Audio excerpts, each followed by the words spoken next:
Fargo. The That's what I was looking for. That's what I was looking for. Great way to start the Mike and Matt show with a goddamn ad. And then the Gilligan's Island thing. What the hell is going on? It's perfect. Take two. I don't even know where any of this stuff came from.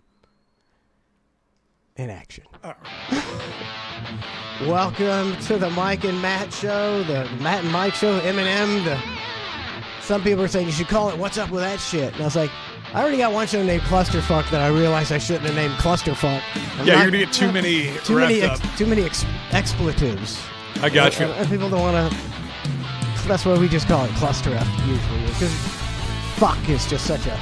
It's too harsh sometimes. It's a harsh word. It's a harsh word. Welcome to Mike and Matt. Thanks for tuning in. Let's see, I put this up on Facebook this week. This week, Matt, because I haven't gone through to find too many Mike and Matt pictures, to promote us. Okay. And I'm not on your Facebook. I don't know anything. I don't even know where to find you on Facebook. That's quite all right. You're not missing anything, buddy. Here, I'll put this one up there. Yeah, the little graphic. Yeah, the Mike and Matt show. Fancy. You paid a clearinghouse how much money for this logo? I did it myself. I mean, I actually did do that myself. It looks good. Looks good. Any comments? 9 comments. 9 comments. Let's see if we got some trash talk. Gary, I never could say this. Bagema. Is that Bajema? That's a good question. I always just say Gary. Gary. He says awesome. Johnny Stigarelli says hell yes. Shane Harris he says, what's that? Is that one of these? Is that one of these? Where? I don't see which one you're talking about. It's an emoji, and I can't. It's too small to see. Like a emoji? It almost looks like a emoji. Which could be. It could be. That's what he said. All right, so that could be good or bad. I think it's bad. I think it's bad. Better than Ambien, I hear. I think that's a dig. I think he just really... Did he serve us? Did we get served? Ooh, better than Ambien. I got the vapors on that one. I mean... I love Ambien. I take it every night. And I would tell you that this is not better than Ambien. Ambien is way better than this. And I mean that with no disrespect. But Manson, Ambien is pretty awesome. I've never had it. You are missing out, my friend. You are missing out. I'm afraid to say makes you get up and do shit. Oh, it does. I don't want to do that. I just want to sleep. You I can don't want to get up. You can if you settle in properly. You'll be all right. But if what's so good? Is it the dreams? Is it the feeling? Oh man, it's everything. So some nights it grabs hold of you a little more than others, But some nights I'll cook a steak. Other nights I'll just go to sleep. Some nights I'll get up and drink. It's mayhem. I don't drive vehicles on or anything like that. And I don't do shopping. I'm not the online shopper that does it on Ambien. But there's a gray hazy zone that you get about 20 minutes after you take it. This little zone, this little area, and it's heavenly. And then you either stay up for 4 hours and you don't remember it, or you go to sleep.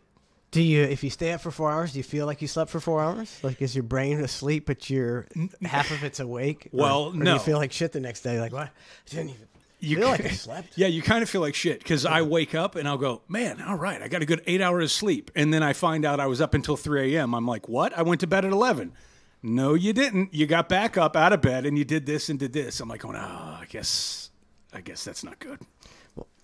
What else we got? If you had the choice between a sleeping pill that would just make you go to sleep with no side effects or Ambien, you would take the Ambien. Ambien, because regular sleeping pills don't work for me, and they give me. It sounds like a bitch comment.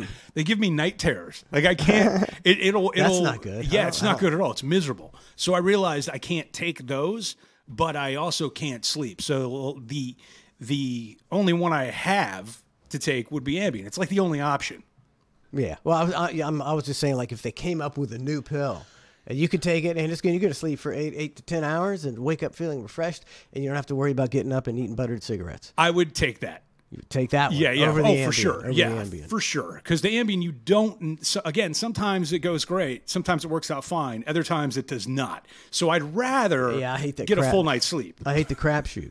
Yeah. That's like just NyQuil. You know, you take it one night and you're like, man, I was gone. And then you Yep. take it one night and you're up for like 3 hours going, why is this NyQuil making me freak out? Yes. It just depends. And it It sucks. depends. It is a crapshoot. And then sometimes you take the Ambien and it's not kicking in. So then I'm going, all right, well, let me take a melatonin. So now I'm stacking, right? But I'm stacking with at least something that's natural. Like I'm not taking 3 Ambien. I'm just taking my 1 Ambien, but it's not, now I got to take a melatonin on top of it. It becomes a dirty game. Dirty guy. I stack everything. Every night I take 2 melatonin. Oh, you do? Then I smoke. And if I've been at the bar, I still do both of the. I still do it all. So I'll make sure you just pass out for a long time because it's good not to be alive. You got to get the, It's good. Oh man, that's not fair. Is there any better time though than when you're sleeping, man? It's just there's nothing. There's nothing. It's magical. It's just magical nothing, and that's what it was before you were born, and I assume that's what it's like when you're dead. It's just you're not missing out. You're not bored. You just don't exist anymore. And then you think about what's that stat? It's like, I mean, I guess common sense would tell you nearly half your life is spent sleeping, right? So if you live 80 years, 40 years of it spent sleeping, then they break it down from there of all the dumb stuff you spend your time doing, and you're actually living, like having fun, a very small-minded time. Almost zero time. But the sleep is like half your life, but it is pretty magical. Pretty good. If you get a good night's sleep, there's nothing better. I mean, some people nap and some people don't. And boy, if me or Donna's like, you want to take a nap? I'm like, yeah. It's like the best thing ever. I will opt for a nap most of the time now, right? Like if Yeah. there's an option to be, hey, you want to go out or you want to nap? Head scratch and a nap, I'm out. That's it. Game over. So nice. It is. So nice. Sleeping is so, like you were saying about, the night terrors. It's I don't have night terrors, but I've had every few years I don't have a lot of nightmares or dreams, but I have a nightmare, and in that nightmare, I'm terrified. It's so weird that your brain can make you terrified. Yes. And then I always wake up when I scream bloody murder like I'm about to die. Ah! And so, but I always think. And it's so realistic. It's like, but I've never screamed bloody murder like I had to die, but it sure seems like I know how to do it. Yeah. It sure seemed real then. You ever weird. I mean, you've laughed in your sleep, right? You ever just giggle for no reason at all, and then you find out next day, hey man, you were, your wife tells you were laughing in your sleep. I've never had that. Oh my one's God. ever told me that I laugh. I think that might be something maybe Matt Lloyd specific. Whenever that happens, I know things are pretty good because I'm going, all right, well, if I'm laughing in my sleep, then I must have had a good dream. I'll take that. I know my grandpa, when he got in a car accident back in the day and he died. Yeah. Okay. And they brought him back. Right. And he got brought back. And he looked at him, and at least he goes, basically, I told him, why did you do that? Why did you do that? This was the most peaceful, restful sleep and feeling I've ever had, and you brought me back. And then he lived another 10 years, right? Yeah. But he explicitly said, like, it was beyond anything he'd ever felt. The most peaceful sleep. I think a lot of people say that. They've got all those movies and stuff about people who come back and they're like, man, we went to the bright light and I wanted to go so bad, but they pulled me away from the bright white light, which was euphoric. Yeah. Why'd you pull me away, man? Is that something beyond, or is it your brain? You die, the DMT gets released, and you're just tripping balls, and you're like, yeah. I've thought of that too, and my only conclusion I've come to is I really just want to try DMT. That's the only thing I've gotten out of it, because if DMT is that awesome and it only takes 15 minutes from beginning to end, to me that seems pretty legit. Yeah, I mean, if I could get some medical grade DMT, I don't know about this DMT on the street. You want to get the one off the streets? I don't know. I mean, I was always fascinated by that. It was like, what? Because people like, I saw this, I saw God, I saw these things and these creatures, and it's like, sounds good. Yeah, the elves or something like that. Yeah, they try to tell you stuff, and it's like, I don't want to say midgets. They're not midgets. They're not small people. No, they're elves or something. Dwarfs. I think you can say little people. Little people. Little people. Yeah, the little people. Sounds. I mean, I don't know if I have the balls to try it. Those kind of make me a little scared, because anything where your mind gets altered, I always have that feeling like, what if and never come back. Yes. What if you end up like that one soldier that was in Vietnam and he came home and he did one too many LSD trips after the war and then he got stuck in that hole and he never came back and now he's in a wheelchair on the street begging for cash and looking for shitty bourbon from people and all this kind of stuff. And that's me. It's me and Matt when you convinced me to do DMT. And we're under a bridge, under overpass, going, man, things were kind of going good for us. We were doing that Mike and Matt show, and everybody was happy, and I was laughing in my sleep. It all traces back to DMT. Ayahuasca. I want to try ayahuasca, but you definitely poop your pants and you vomit a ton, which are two things that I don't enjoy doing. So even though the benefits of ayahuasca might be great, getting there and getting to those benefits seems like a real hassle. I kind of agree with you. I was like, it sounds like so many people say how great that is and how you changes you and puts you see the world in a different light. Yeah. It's like, yeah, but poop your pants. And vomit. And that's not, yeah. I don't know. Is it worth it?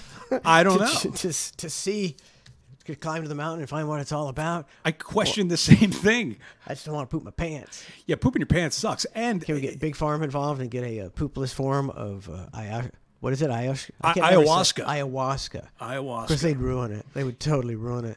They would. But the side effects that they'd have to list would be great. They'd have to list that you vomit, you poop your pants. Like two things that on all the drug commercials now, I've never heard one that says you poop your pants. Like they'll say actually I take it back. They will say it can cause diarrhea. Yeah. Yeah. So yeah, there's a lot of those. Never mind. I think that's what Ozempic does. Yeah. I think it makes you poop your pants. I mean, like not diarrhea. I think it makes you poop your pants and most of the time you're wearing pants, so eventually they're going to get pooped. It may make you poop your pants. Keep your fingers crossed. I mean, would you take Ozempic? Did we have to talk about this? We did talk about. We touched on it a little bit. Would you take it if you need? You're not overweight at all. But say you needed to lose 60 pounds, you take Ozempic for 3 months, maybe poop your pants a few times, and because you're not going to lose that weight, 60 pounds by jogging and eating good. I think I would. Well, you might, yeah, but you're not going to gain it. Yeah, I'm talking about but 60. Oh, I got like 10 I want to shut off right now, and I'm going, this Ozempic thing, I don't know. Yeah, I don't know. That or watch my diet, and that seems a little harsh. Yeah. How am I going to go out to eat if I got to watch what I got to eat? That doesn't work. I mean, Donna makes, we don't eat out a lot, and she makes good food, vegetables and a balanced meal. Yep. But there's a candy drawer in there, and we got a chip pantry, and I saw your candy drawer. She opened it up, and I go, my God, I haven't seen a candy drawer like this in a very long time. Like since going to my friend's house when I was a kid, you got that one friend that had a candy drawer. Yeah. You guys are those people. We are. You got a sweet candy drawer. You never know what you're going to find in there. And it's, I don't even want it. It's just habit. It's there, and I'm always going, once or twice, 3 times a day, getting one piece. But, think about that, 365 days a year eating 3 pieces of candy. That probably adds up. Don't take Ambien then. That's why I can't get the washboard. Why? That's what you do. First thing I go for is the sweets. Oh. You scour for the sweets. And then I've done that move where there'll be a full box of Oreos or a full thing of Oreos. And in the morning time or the next week or whatever, not only are they gone, I think I'm slick. And I just do the cream, and then I put them back together and put them back in there. And then my family finds it. And that's you so did that rude. move. That's the baddest move ever. I'm like, it was Ambien. I don't know what do you want me to do? I can't help it. Taking the cream out. That's doing your family dirty, man. You need to get it. You need to get off the Ambien, buddy. I can't. For the good of your family. I will be up until I don't even know you when you're on Ambien. You did. I would take Ambien. Okay, so a lot of times I would do gigs at like the strip club gigs like twice a week. It would be like a Monday amateur night and then a Thursday night gig, right? So I do it 2 times a week, and it was from 10 to midnight. Now I had to be up at 4. Okay. So, and a lot of times they were at the Penthouse Club. So what I would do is, and the studio at that time wasn't terribly far, right? I mean, you're talking a 5-minute ride. So if my gig was until midnight, at 11:45, I would pop the Ambien, and I would know at 12 o'clock, I'm out of there. I'd be at the studio. nestled in my air mattress bed by 12:10, and then I would know I'd be able to go to sleep and at least get a couple hours. So that's how it actually got me started on it, knowing that it worked. And so you take Ambien, you go to sleep for 3 hours, then you get up and there's no like Ambien hangover. You're like, oh, I just need to go back to sleep. There is, but it had to work. Right. So I just always looked at it that way. Like I always go back to that phrase. I mean, you know the phrase very well, time to make the donuts, right? Time to make the donuts. Like that's just every morning when I wake up, just time to make the donuts. Make the donuts. It is what it is. You got to go to work. To me, you just get used to it because I got up at 4:30 for 20 plus years, and it's like it didn't really bother me. It just you just get you. I mean, I'll never see a sunrise if I have my way ever again. I don't want to see. I don't want to ever get. If I don't sleep till 9 o'clock, I get mad. See, here's how I know I'm getting older. When I was younger, okay, well, my friends would be going out, and I'd either have to decline because I had to wake up in the morning and work, or try to pull an all-nighter. The all-nighters quickly faded away. They suck. Yeah, it's not fun.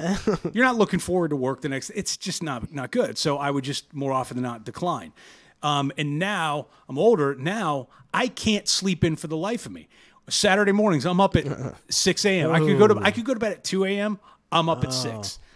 Yeah, it doesn't matter. I'm just not. Now I can't sleep in for the life of me. So I agree with you. I wish I could sleep in, but I don't know. I thought it was a getting older thing that you get up earlier. Yeah, because I'm trying to fight that. But do you do the same thing? Yeah, I would used to sleep on the weekends into my 40s until 11 o'clock. Oh, what a dream! On the weekends, you get up at 4:30 in the morning. You got to make that up on the weekend. Yes, because by Friday you're just beat. So, but then my clock is messed up, and I'm still. I didn't care, man. I knew I wouldn't be able to go to sleep on Sunday night, but I slept in both days like a mother. God bless you. God bless you. Eric Estridge just has a flame emoji, man. I think that's good. That means we're maybe fire. He's saying we're the Lahaina Fires. Oh, Matt Feinberg. That might be a bad thing. Might be flamers. We're space lasers. Matt Feinberg says, "Hell yes." Mike Gilmer says, "Oh yeah, that's cool. Thanks." I don't know if he said it like that. I hope so. I hope it was that exact inflection and everything. Oh, hey, cool. Thanks. That's the typical Mike and Matt listener. Hey, I'm thanks, so guy. glad to hear you. Sean Alden says, I'm so glad to hear your two voices mixing it up together on the airwaves again. You and Spice have a great chemistry and make any topic funny. I love it when you get into the old days. Always funny. Thank you to you and Matt. Damn. Wow. Damn. Put it over. Damn. Put it over. Why don't you meet us after the show and buy us a beer, Sean Alden? I'll never forget there was UFC. We're at UFC in, I don't even know where it was. I think it was up in Atlantic City. No, it couldn't have been. Had to be Vegas. But remember that dude, Monster Lobster? Oh yeah, Alan. So this was when he was an Ultimate Fighter, and he was, the season was done, but he had still had some notoriety from it. So we're in a bar one night, and it's like a meet and greet thing, and the guy is really just marking out to Alan. He's like, "Can I buy you beer?" And I was like, "Yeah, man, that'd be great." And the guy kept talking his ear off for about another 10 minutes, something like that. And Alan just looks at me and goes, "Hey, man, how about that beer, huh?" That's a terrible Monster Lobster impression. I know that, but Monster Lobster. He basically says, "How about that beer? Like you told me that you were going to buy me a beer, and instead you've now baited me with this beer for 10 minutes and made me discuss and listen to you without getting said beer."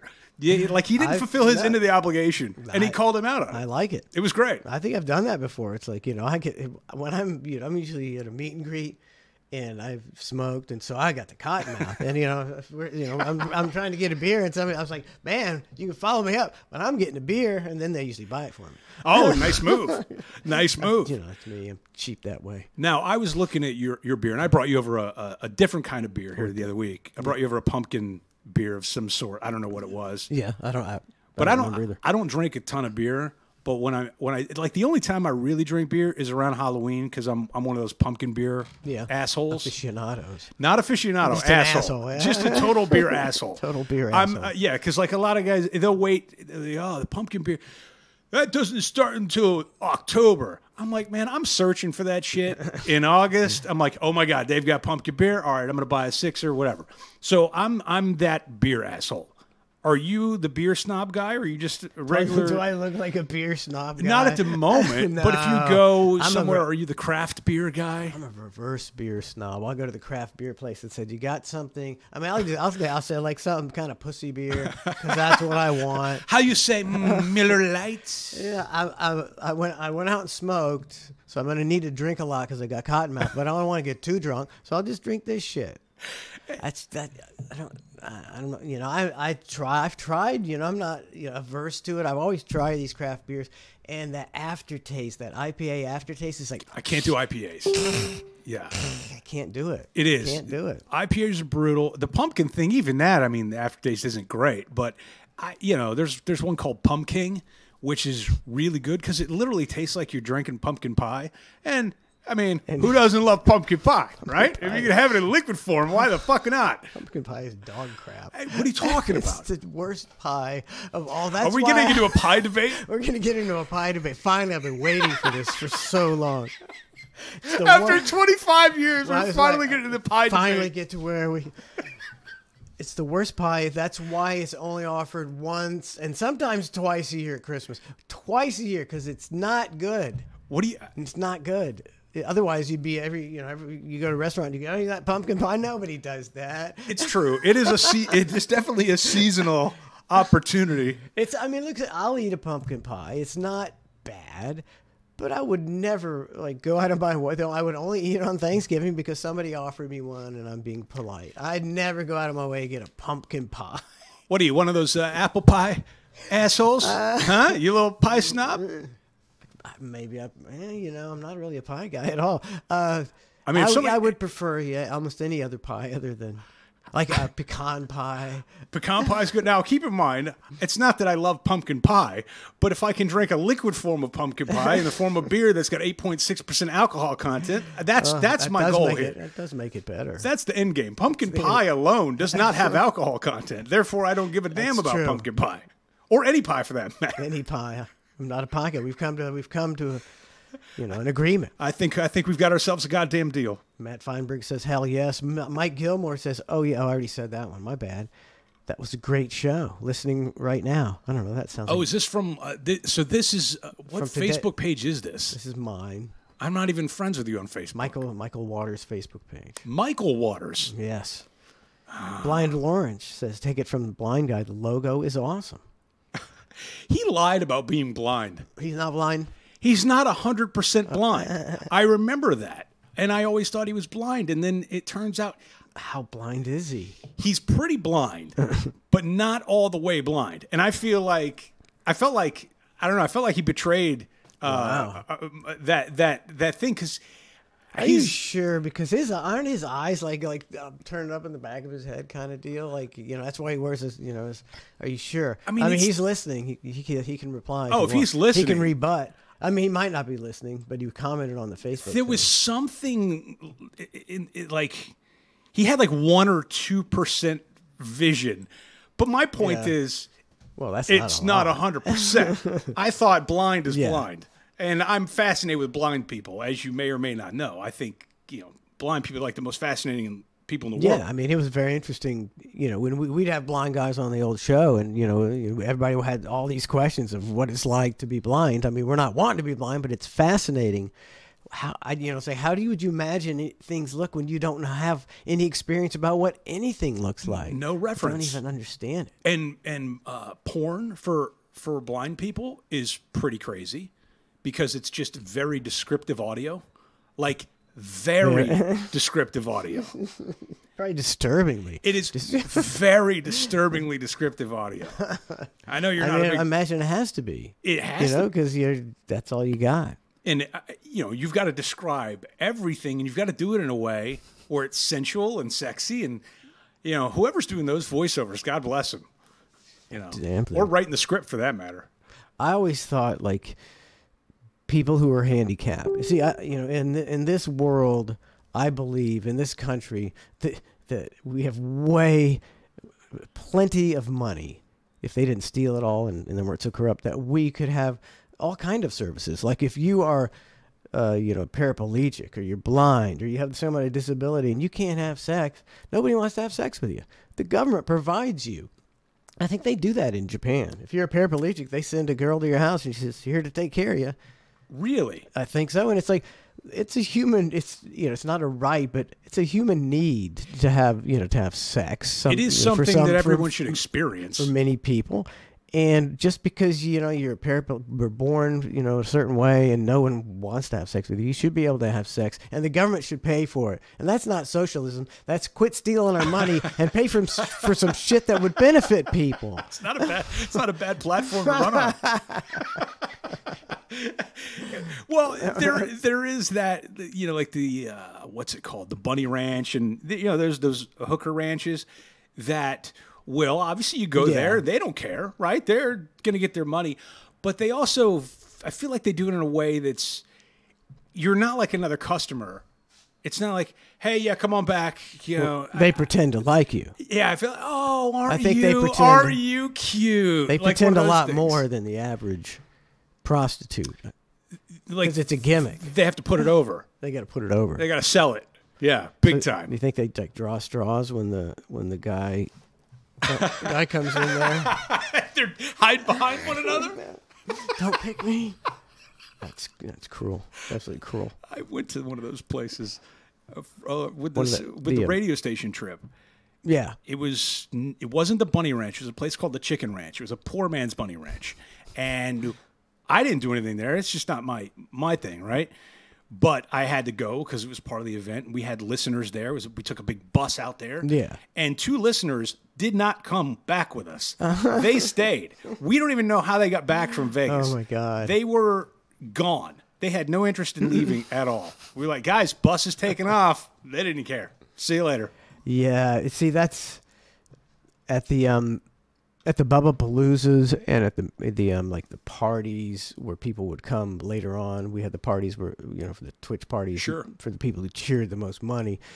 A lot of these people, they don't party a lot. They're older and they're not, but they come to the Bubba Paloozas and they come to the meet and greet deals and they just get so sloppy. So many of them you just have to be carried out. Because they just overindulge so much. Nothing worse than a weekend warrior. It's usually quite entertaining, but you can almost guarantee it. It's like, everywhere we went in Bubba Palooza, like at the Hard Rock in Vegas, they come to us after the show and they're like, you just set the record for alcohol sales all time. And we're like, yeah. We'll have you back anytime you want. Yep. There was... I think it was Bubba Palooza. We flew into, I think it was Maryville or something like that. I don't know. All I know is some guy was like, my wife wants to take care of you. I was single. It might have been Maryville. I remember that one. I was like, all right, where's this going down?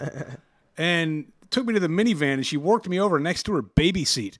And afterward, I'm like, all right, that's that. But I felt incredibly awkward. It does seem, to me, it seems like for me, it'd be awkward. It was awkward for me. It had to be awkward for her husband.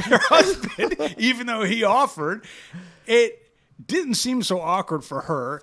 She seemed like she had some experience in that department. Yeah. But I'm looking at the baby seat next to me, and I'm just, I was like, I don't think I can keep up this pace anymore. I don't think she even knew who she was. She was doing a favor for her hubby, and she was totally happy. She's like, "Oh yeah, this is a much bigger improvement over you, Tubby." Meanwhile, I'm on video somewhere I don't know about. Oh my God! See, I'd be too paranoid that in the middle the husband's gonna rip open that car door and say, "You, my wife sucking your dick. I'm gonna shoot you, mother." See, it ain't worth it for me. I was a little paranoid, but he was so nice about the handoff. It was, it was a warm lead. It was about the warmest lead you could get. It was a warm handoff. It was just, hey, Here's the introduction. She wants to do this. Now, it was like, y'all go on now. Go on, scram. Go on now to that minivan. I don't. I mean, maybe I imagine he thought it was a real feather in his cap. Well, it was.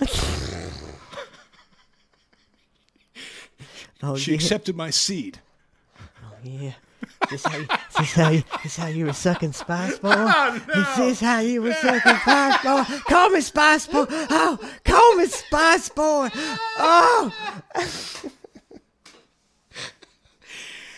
This is a very long time ago.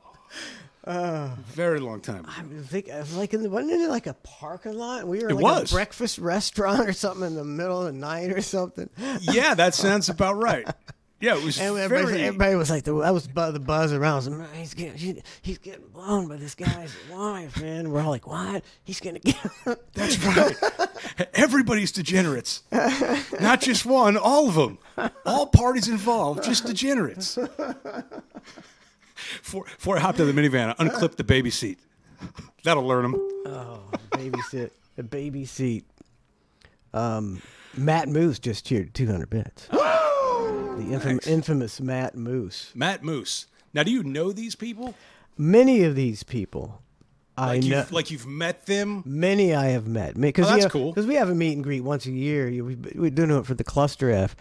And we got a solid just group of people, and because they love the meet and greet. We have we're like, we're hands on at the meet and greet. It's just we're partying with 40, 50, 60 people, and we're partying, That's having awesome. a great time. The other thing, it was like, all right, they could spend 5 minutes with me, and then you take them outside, and they're not going to, it's like, no, man, we're just here to party. So you all get together, hang out, have a great, drink some beers? Yeah, great time. Do you go to you do it at a bar? We find a dive bar. Perfect. With a lot of room. Yep. And with a patio area, you can go out and smoke, and yeah. Dive bars are the best. I love dive bars. And they keep getting shut down. Boo, they do. There was one in Ybor called the Boneyard, just a great dive bar, and it closed down a couple weeks ago. And that was just like one of those spots. And I don't go do it a ton anymore. I got other stuff going on. But there is nothing like finding a good dive bar. Now, I'd prefer the dive bar not to smell like cigarettes. Yeah. But chances are, if it's a dive bar, that's just part of the game. I don't mind cigarettes as long as it's just a few. It's one of those bars where everybody goes because you can smoke, and the bar, it's like, in the air.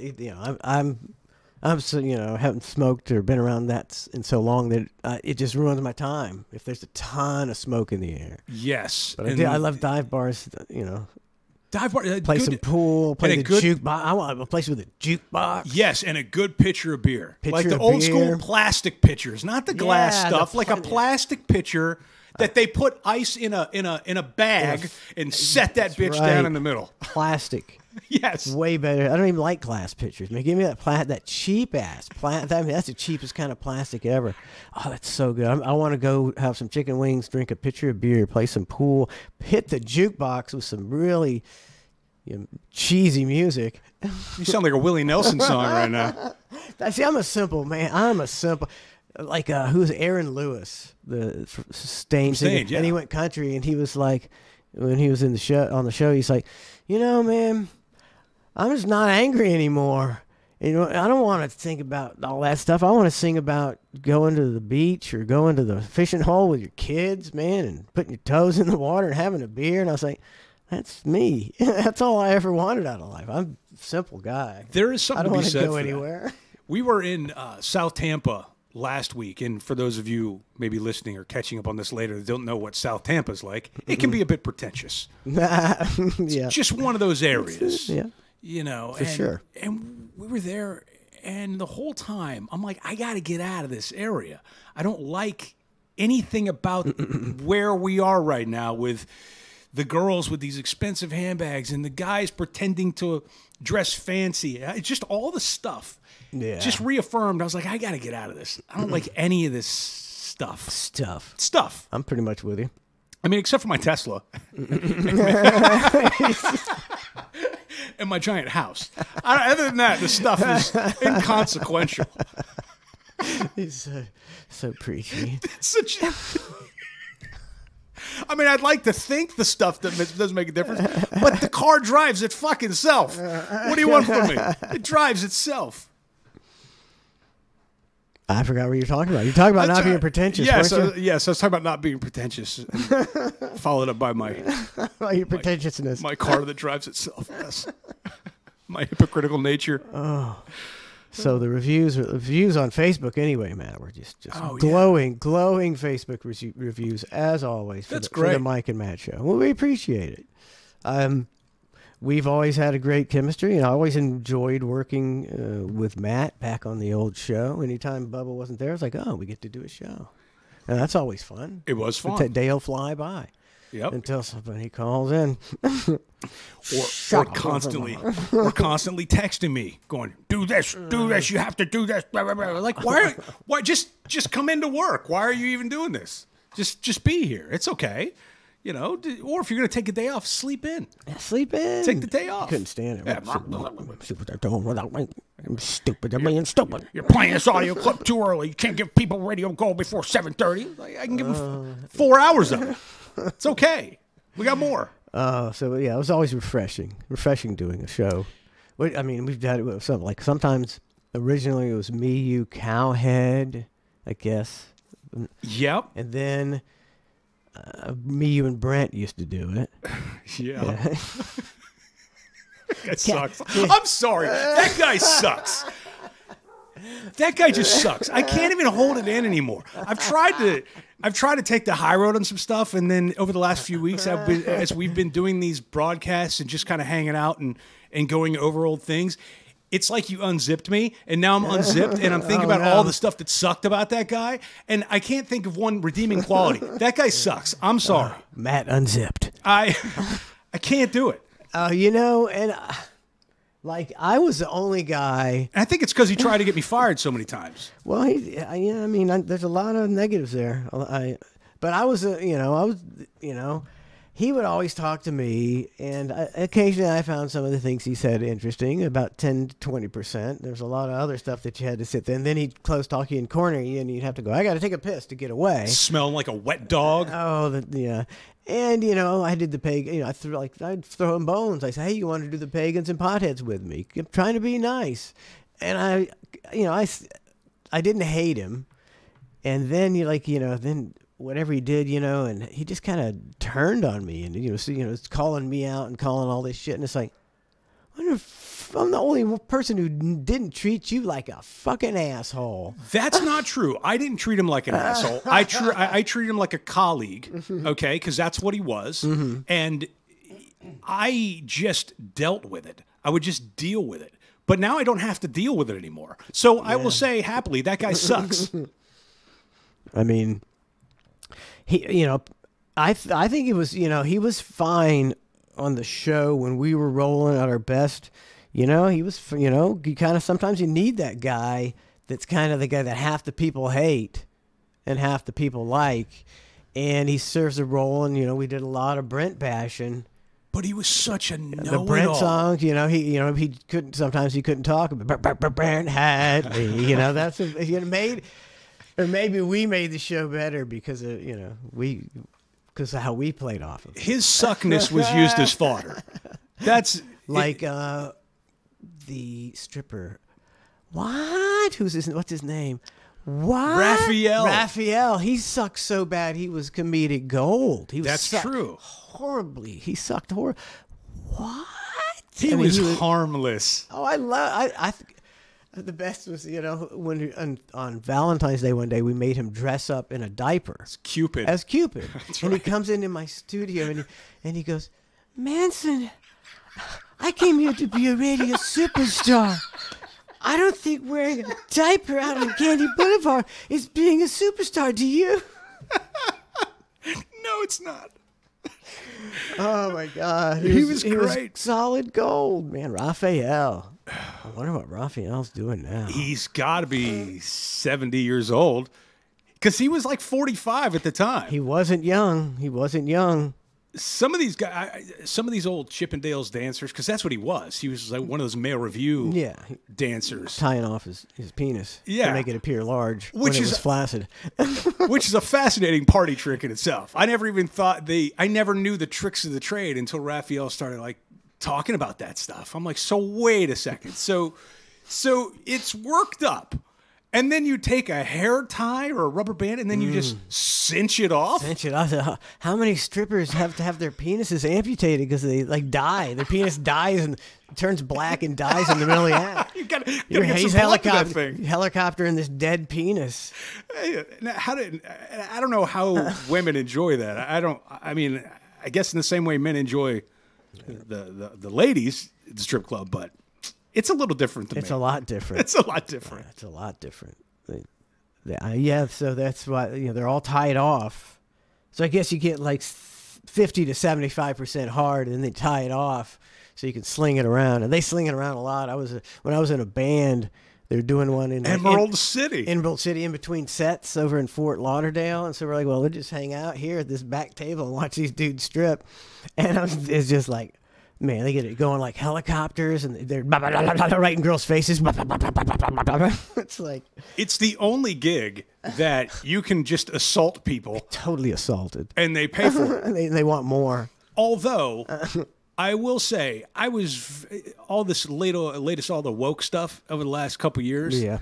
I'm not really big on a lot of it. I'm okay. It doesn't really bother me. It doesn't affect my life at all, so I don't really care that much about it. Yeah. However... with that being said, I will say, when they started targeting the drag bars and all that stuff, the Hamburger Marys of the world and, all that, it brought me back to a time when we were in Key West, me and my girl, and this is a long time ago. And this guy is in the restaurant dressed up like a female doing their drag show, and that's fine and good, whatever. But then he had like a dildo, and he's shoving it between her legs, and then he's kissing me on the cheek, and he's doing this presentation. Everybody's laughing. And years later, when that was the biggest sexual assault. You were assaulted, for sure. If that man wasn't doing a drag act... it would have he would have been arrested and dragged out. Like, there's no doubt. It was extremely. Are you traumatized, Matt? I'm still thinking about it years later. But so your point is? My point is the drag stuff. I'm okay with it, but I still don't think those drag shows. I find it invasive for them to take a big old dildo out and shove it between your wife's or your girlfriend's legs and do whatever they feel is necessary, because some people were drunk and laughing at it. And truth is, I'm laughing at it too. And it's only until after the act takes place and you go, whoa, that was weird. I was raped. I was raped on stage in front of a bunch of people. And everybody was laughing about it. Everybody loved it. And then I had to tip him. I had to tip him. Wow. Thanks for the performance. You see, this is a problem invented by people because it's not really a problem. It's like, I'm not really in favor of government overreach and telling you, about the stuff like that. But when I went to Hamburger Mary's, there was one group of people had a couple kids, and the drag performers were like, "Oh, we got kids," and it was like, wah wah. They were like, "Boo!" So it wasn't like they were sensitive to it. They were just sort of on the radar. They didn't want the kids there because they want to get raunchy, and they don't feel comfortable doing it raunchy in front of kids, which is how drag shows used to be. I mean, now you can see the videos of you see young drag performers like 10 and 12, like male kids, and you'll see them, guys in tea backs, guys exposing their fake breasts to kids. It's like, well, Hamburger Mary's is one thing, but that ain't what I think. See, that's not what they're talking about. They're doing a lot of things that I don't think parents should be even taking their kids to, and it's the new ideology of like, well, I'm going to show how liberated I am by taking my kid to see a guy shove a dildo up his ass. No, that's called bad parenting. And why do we got to legislate that shit? God forbid anybody went to Hamburger Mary's just thinking they were just going to grab a burger. Oh, right?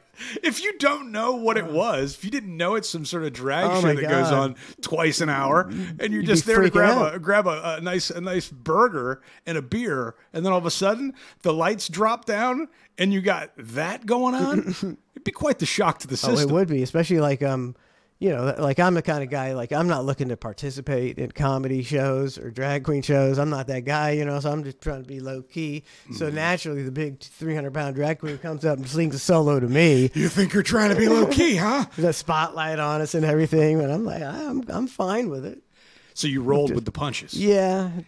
It's because what are you going to do? What are you gonna do? You can't not roll with Should've the got up and punches. stormed out. I'm out of here. Well, I never Never in my life have I seen something like this. in my life. Yeah, I would never do that either. You can't walk out. You can't not participate. You just kind of roll with it. Yeah, you roll with it. And it's okay. It's fine. It's fun, actually. It's not a bad time. I mean, it was like It's just years later. It seems a little weird. halfway through, I started to wonder, should she be blowing me? That's when they stopped when I misgendered him. They stopped. Oh, damn it. Misgender. What are we doing? Misgender. I have a question, Misgender. What are we doing? What are we doing out here? What are we talking What's about? society going doing? on? What's We haven't- society we haven't doing? we're going to have to take a break. We haven't gotten into anything. The voluminous list. The world's become a of giant hot topics. topic. That's all I know. Like it's like every day I just think about things. I go, what do they do? What's going on? This is not real. This is about I didn't used to think that. Worked with you for years upon years, and I never was like, Matt, the crazies are taking over the world. Every day it's a new crazy, and the government's gone insane, and the media's totally colluding with the government. Well, for so long, I thought we were the weird ones. I thought we were the oddballs that are saying stuff and doing stuff that it's outrageous, and it's like this is as crazy Yeah. as you can get. Nobody can touch us as far as craziness and blah blah blah. And now I'm really tame compared to the rest of these people I hear. The rest of the world's way crazier Yeah, than we ever were. they blew us out of the water. Big time. We're old and cheesy now. We're nothing. I mean, I think we do. I think we can do a pretty good job, like of dancing around everything. Because what the things that we talk about, many of them are cancelable. But you just can't say certain things. You guys got to be smart. You got to say it. You got to South Park it in a way that it's you're not really saying it. And I don't understand why people that have a lot at stake, right? A lot at stake, say this stuff. It never will make sense to me why a basketball player will speak out about something that's so far beyond their scope. So far beyond. I can't think of an example right now, but I'm sure you can. You know what I'm talking about, or the musicians that go on stage and then they go on a rant for 10 minutes and they get canceled the next day and their tours, all this stuff. You're making $20 million a year, whatever it is you're making in some of these cases, and you're going to blow it up over something that doesn't even affect you in the slightest. Over a beer. Yes, A beer maybe. I think both sides of that. Yeah. Like Garth did it one way and somebody else did it the other way. Or maybe you got enough money and you're like, I'm sick of this crap. I'm just going to come out and say what I feel. And that's very fair. few do. That's fair. Like Aubrey Huff, my buddy. You don't care about nothing. No. And he's going to say what's on his mind because he's got enough money. He's good. He has no interest in any getting back into baseball, coaching. It makes no difference to him. So for him, it is really just about freedom of speech and pissing people off, which is fine. But he doesn't have any consequences. But if you're somebody in life that has those consequences and you still have a career, I just wish that a lot of folks would take a second and think about it before they do stuff. You see, like Take it from me. Aubrey Huff, he can get away with it not only because he doesn't care, but they're not going to go after him because there's no point. They don't go after people. They're like, well, he's not going to lose anything. He doesn't care. They don't go after South Park. They'd get owned. They go after who they, Morgan Wallen said the N-word, and he's the top country star in the nation right now. Yes. Mel Gibson said pack of somethings, and he's invited to all the Hollywood dinners, isn't he? Well, wasn't it weird the other night when Tucker did the interview with, I think it was Adam Carolla, and he was talking about how Barack Obama used to sleep with men and smoke crack, and he's going to interview this guy who actually partook in this. Yeah. And Tucker's take on it was kind of my take on somebody we both know. It's like, it's okay if you're gay, dude. We know. It's fine. Like, Yeah, we don't care. I could care less. makes no difference to me, right? But Tucker's take on it is it wasn't about him being gay. It was about them not granting access to the campaign at that point. So the press could not talk about that story. They couldn't interview this guy. They couldn't touch on it because it would cut off access from the campaign. And if you cut off access from the campaign when Obama was running, now ratings suffer, everything suffers. Yeah. And it trickles down. But it's like, man, dude, that's how the game works. That's how the game works.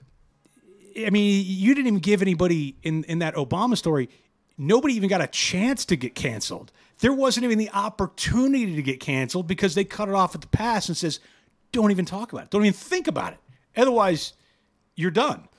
So in a country of the real journalism, the anchor or the reporter for NBC would go on every night and say, I don't have any stories again because I'm barred from the White House for asking them to tell me the truth. Yes. But they want to go cover the lies and get ratings. And then they get access to the campaign and fed more It's pretty much information. Pretty much a done deal. It's very weird. It's a done deal. I think I'm parched. Let's go get a beer. Yeah, man. And Pumpkin? Pumpkin spice. And we'll be right back with more Mike and Matt. Let me find something that's not going to get me in trouble to play. You sound like one of them cues at the jack shack. I was fortunate. What was that? Fortunately, I previewed it. And so I was like, let me make sure this is Twitch friendly. Which bit is it? Ned Spice. Here it is right here. Ned and Spice phone sex. I can actually forward it. Oh no. I kind of want to do it. Maybe we'll come back and do that. So let me play something that ain't too dirty or Going back in your catalog. Phobic. Yeah. I got a big catalog. Trying to see stuff that isn't too dirty. Oh, it's brutal. Is tough. It's brutal. It's tough. Here's a song about a killer whale. That's not too bad. We'll be right back with more Mike and trainer Matt. is killed by a whale in front of a crowd at SeaWorld in Orlando. A 40-year-old woman who had worked with these whales for years. She was working with the animal at the time when witnesses say it lunged out of the water and grabbed her at the waist and began thrashing around. There's a crazy wild whale named Shamu. He's pissed that he lives in a fucking zoo. And now a poor trainer's arm he's seizing, while creatures can't reason. 'Cause if it is a lion, whale, or bear, wild animals will eat you and they don't care. That whale will drag you way down where there's nowhere. Oh, baby, baby, it's a wild whale. And he's thinking of eating you every time he smiles. Oh, baby, baby, it's a wild whale. Don't capture a killer whale and take him for a ride, yeah. The name killer whale should have gave you a clue. He thinks of food when he looks at you. He's living in a wet cage, he's a sad whale, but now he's a mad whale. 'Cause if it is a lion, whale, or bear, wild animals will eat you and they don't care. That whale will drag you way down where there is nowhere. Oh, baby, baby, it's a wild whale. And he's thinking of eating you every time he smiles. Oh, baby, baby, it's a wild whale. Don't capture a killer whale and take him for a ride, yeah. The whale from today's attack does have a violent past. A homeless man wearing nothing but his underwear wound up in the whale's tank. They found the man draped over the whale's back with bite wounds. Baby, he'll eat you 'Cause if it is a lion, whale, or bear, wild animals will eat you and they don't care. That whale will drag you way down where there is nowhere. He's also linked to the 1991 death of a trainer in Canada. Oh, baby, baby, it's a wild whale. And he's thinking of eating you every time he smiles. Oh, baby, baby, it's a wild whale. Don't capture a killer whale and take him for a ride, yeah.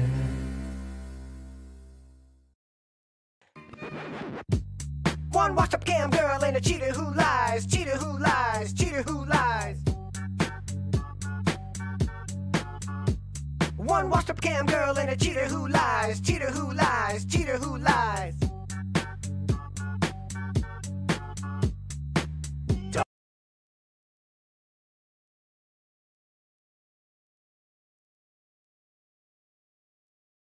Sometimes in life, you feel like, I just need to take a pill.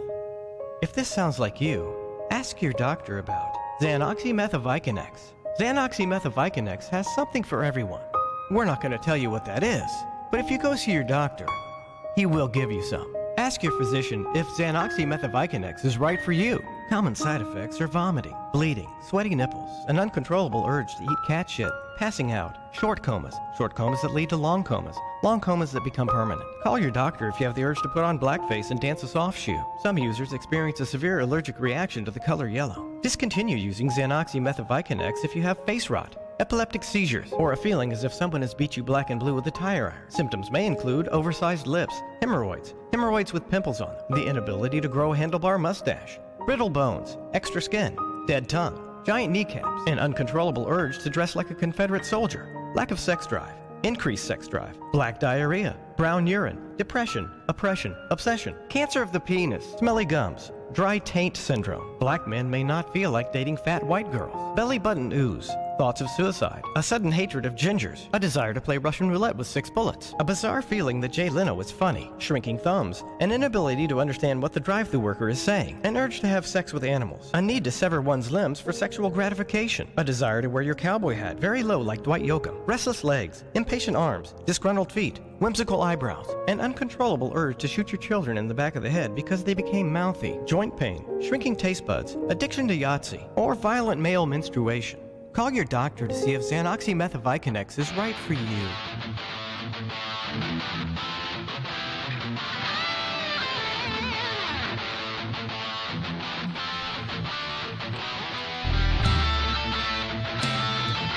Welcome back to the Mike and Matt Show.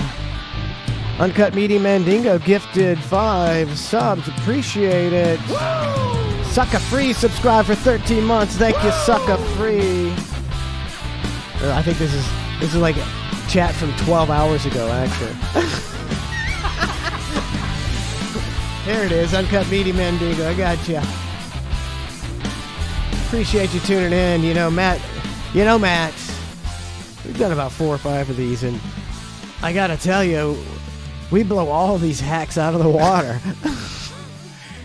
Which hacks are you referring to? I'm talking about all hacks. All hacks. There are hacks everywhere. Podcasting hacks, streaming hacks, radio hacks. You know, you gotta step back and remember, Matt, that we were a part of the greatest radio show that ever was. And perhaps, unlike some hosts who are so dominant, we were a bigger part of that than most. So actually, we are 2 of the most talented people in the industry. I like where your head's at. Keep it a nice ego stroke here. Go ahead. Keep that going. All right. On Sirius Satellite Radio, we're top dogs. We're some of the best in the business. So you can kiss my ass if you don't think that with any shit we would do is far and away better than any of your favorite podcasts or shows or anything, because that's how good we are. Sorry about your luck. Keep going. I like this. I'm afraid I might put it over. I might do it in my pants if I keep going. No, working myself up. There is a lot of fuckery out there. There's a ton of fuckery. There's a ton of the people making tens of $1 million on YouTube.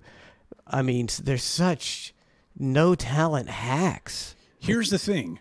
I'm not mad at them. I'm not mad. I'm just like flabbergasted. Yeah, flabbergasted's a good word. I mean, it's a word from 1930, but I mean, look, I'm flabbergasted. Flabbergasted. They know what they're. They took advantage. They learned how to do it, and they did it. Good for them. Still, they're hacks and no talents. I try to keep that thing in mind of if somebody's doing well, if somebody's really doing well, and they're grinding at their craft, and they make money, whether it's from ASMR or anything else. Usually, they're there for a reason. There is an audience for it or something, but there is a lot of fuckery going on. There's a lot of fuckery. But then there's people making a lot of money, and they know there's fuckery, but they continue to do it, and people continue to give them money. So they do. Where does that put them? That puts them in the smart category, I guess. And it's like, you see these people who use their kids, and some of these people use their kids to do YouTube channels, make $20 million a year, and it's like, I could make a way better YouTube channel with my kids. Way better, but I would never do that to my kids. So you're a piece of shit. It does seem weird. There was that rapper, little girl, Lil Tay, and there was like a death hoax with her a couple weeks ago. And I remember that little girl when she had that video that blew up, and she was just appeared to be just a snooty little girl showing off her money. I don't know if that's her or if that's a character, but I was disappointed to watch that video and know that girl has parents, and those parents condoned that. Whether it's real or fake, to condone that behavior is an odd choice. To me, she seemed too young to be saying the things she was saying without her being prompted. Like, her parents prompted her to do that voice. She's like a middle class white family, and she was all, look at my shit. Like ghetto-ish. Yeah, showing for Bentley and stacks of cash. So you're saying she was playing a character that her parents created and wrote for her. Okay. So along those lines, think about this. What makes those parents any better or worse than a kid who is an actor at that age or an actress? They're playing the role of a character that was written for them, and they're playing this role. Does that make it any different? For the parents or the kid? The kid, I say the kid's fault either way. Yeah, I guess the parents are, I don't know, Hollywood is doing the same thing is what I'm saying. Hollywood's doing the same thing to these kids that any of these YouTube parents would do where they're pimping out their kid. Right? I would not have wanted my kid to be a star. I would not. I don't think I would have. A lot of parents pursue that. They get agents. They go to all these the mall. They go to the mall and become. Sure. They do all this stuff and they enter these contests. And unless my kid at 6 was like, I want to be a movie star. I'll do whatever. Which they're not. I wouldn't do it. My son got a role on a TV show on HBO. Well, that's a decent role or. Yeah, it was a few episodes. That's pretty cool of a show. And it was a really cool experience. Now, for him in particular, it was a really good experience. I couldn't imagine if it was a bad experience, right? Some of these horrifying stories of kids go through in Hollywood and all this. This in particular was a great experience. And the best part was the paycheck. They kept rolling in. He kept getting residual checks every time the episodes aired. He would just get mailbox money. And I don't want to say the number of dollars he made off of it, but it was pleasantly surprising. Really? Where you kind of go, all right, some of these parents, like, they become the kid's manager, right? And then they take a cut. Oh, yeah, they take a big cut sometimes. A big cut. But you could almost see how that's possible because of the time and the schedule that's involved in some of these child actors' schedule, right? You're on set at 5 a.m. and you're there until 9 p.m. Well, if you're a parent... So you got to be there. You got to be there. So if you're a parent that has bills, but you're trying to, have your kid fulfill his dream, where does the parent's cut come in? There is an argument to be made for the parent's cut. Oh, Pimp's cut, baby. It depends on, if you have decent people, I would assume you, Matt. I took all of it. And you're Son, you did a terrific job. Bitch better have my money. But I mean, I would certainly, I think me and Donna would agree that we deserved a hefty sum. What's And the they did- split? I don't know. I'm thinking maybe a 60-40. 60-40. 60-40. I don't know. 50-50, 60-40. I'm thinking, yeah, we're raising. Yeah, we're got our house. Yeah, we're taking you to the theater, to the lot. Come on. Gas money? Come on. There's Insurance. a lot of variables there. You never know. I think you deserve a lot. It's- And there's, like I would never ever take, enough of my kids' money that I would, that I thought, like that if their 40% was millions, I wouldn't, that's all they did it. They deserve it. I would never screw them. Right. Who somebody just came out with somebody was screwing somebody. Oh, somebody famous. A new screw or an old Yeah, it was screw? a very new screw. Oh, it's on the tip of my tongue. I can't think. What of kind of genre was it? Movies? Music? But it was like Baker Mayfield. He got screwed? He's suing his dad and his brother who control his business entity. They control Baker Mayfield's business. It was The Baker Mayfield Empire? well, he makes millions of dollars. Sure. And he did those commercials. Where he was like at home at the stadium, Which he was great in. he was good. I actually enjoyed those. So he's suing him for like $12 million. So can you imagine your brother makes it and he's making money doing all this stuff, and you and your dad steal his money? That's pretty unscrupulous. That's pretty shitty. That is. Yeah. I'm sure Baker was giving him a tidy sum, Hey, why don't you run my deal and I'll give you a lot of money? No, we'll fuck you over, Baker. What? We'll get out of it. It was Artie Lang. Yeah. Artie was saying and I could be wrong on my figures here, but he was saying just from that little small role that he had in Elf, which when you get a role in a Christmas movie, obviously you're in the money, providing that movie gets replayed every year like Elf does. Yes, it I mean, does. every year, 24 hours on TBS and blah, blah, blah, blah, blah. All that stuff. It's a good movie. And it's a great movie, and he gets mailbox money, or he called it mailbox money. To me, it's real-ass money. At the time, and he had said somewhere in the range of $120,000 a year just comes into him via check for just that role. And he spent it all on heroin. I don't know what he I did. think he did. That's... Can you imagine? I mean, I would never work again in my life. Give me 120.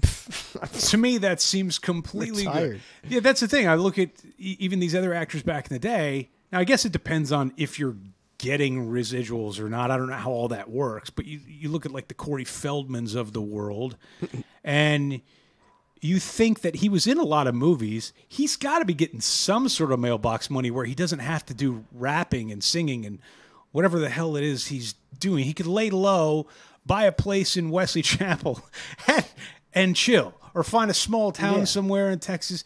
Or is it the limelight that keeps him going? I don't know. But to me, the Artie Lang thing was interesting because that's a lot of money to just get in the mailbox every year. I think he blows it.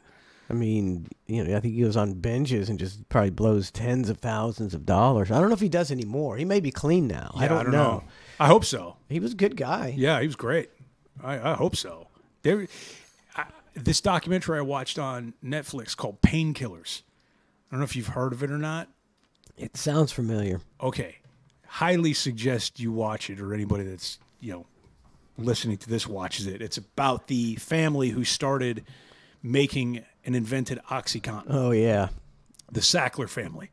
And they own Purdue Pharmaceuticals. And it's like 6 episodes, about an hour, a little less than an hour each. Yeah. Really great watch. It's got Matthew Broderick in there playing this guy. But the stuff that this one scenario goes through of this guy who had it all, and he's got like this body shop, and he's married and kids, and then he gets hooked on oxys. Yeah. And you see like that downward spiral. And I'm thinking to myself, that's so many people, including the likes of an Artie at some point in time. Again, hopefully he's clean now. I don't know. But that spiral, when you get hooked on all that stuff, is bad. And then they were taking the OxyContin, and they're going, we finally got a bad rap on oxys, so they switched him over to methadone. That's like, you're trading one bad for another bad. That's what I gather, at least. And they lied. They had fake studies and lied and saying they weren't addictive. And you'd had Johnny Johnny Football, not the Johnny Football, but he's a high school star, and he's getting ready to, he's going to go to a big school on a scholarship, but he blew out his knee in the last game. So, they put him on OxyContin, and the next thing you know, Johnny's sucking dick, under the overpass and dies 6 months later of heroin because he couldn't afford to get the OxyContins anymore. And through no fault of Johnny's. He never. I don't know what the S&D has to do with anything. Just You really jobbed out Johnny Football. Just trying to paint a better picture. So through no fault of his, and your son is dead, and he had a great future, and if he hadn't been on these oxys, he wouldn't. He's somebody who wouldn't even take pills for pleasure. Yes, but he was like thought the doctor said, and then he gets addicted, and he has to go to heroin. And he dies. He sucks dick a little, and it takes a pill, SSD, takes another pill, SSD, and nobody went to prison. Nobody went to jail over that. No, it turns out, not to spoil the docuseries. I mean, you can, it's widely reported. Widely reported. They essentially paid a $6 billion fine, is what ended up happening. First of all, Sackler didn't get charged with anything, I don't believe. There was a couple people in his organization that got charged with a misdemeanor, got off easy, and then they paid $6 billion fine. And the whole thing was $6 billion. That's a crazy amount of money. And Sackler's approach was, it's $6 billion. It has to be paid out over a decade or 2 decades, something like that. We'll pay it off with interest.